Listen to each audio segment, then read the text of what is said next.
சுண்டைக்காய் வச்சு இப்படி சட்னி செஞ்சு பாருங்கள். சுண்டைக்காய் சாப்பிடாத குழந்தைகள் கூட விரும்பி சாப்பிடுவாங்க. எப்படி செய்யலாம்னு பார்க்கலாம் வாங்க.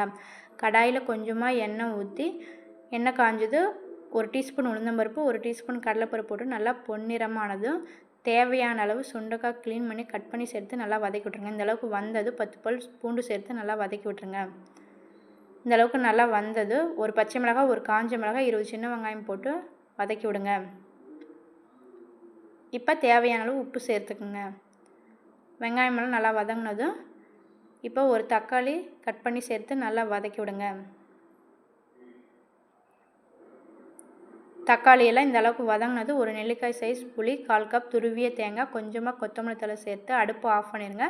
அந்த சூட்லேயே வதக்கி விடுங்க. போதும், ரொம்ப வதங்கணும்னு அவசியம் இல்லை. கொஞ்சமாக பெருங்காயத்தூள் சேர்த்துக்குங்க.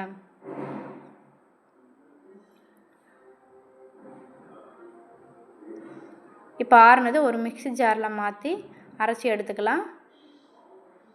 கடைசியாக ஒரு தாளிப்பு கொடுத்துடலாம்.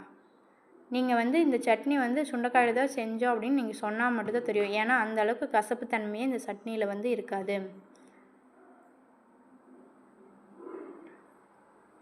தாளிப்பு கொடுத்துட்டு சட்னி அதே கடாயில் ஊற்றி கொதிக்க விடக்கூடாது. உடனே அடுப்பு ஆஃப் பண்ணிடுங்க. இப்போ சுவையான பல மருத்துவ குணங்கள் கொண்ட சுண்டைக்காய் சட்னி ரெடி.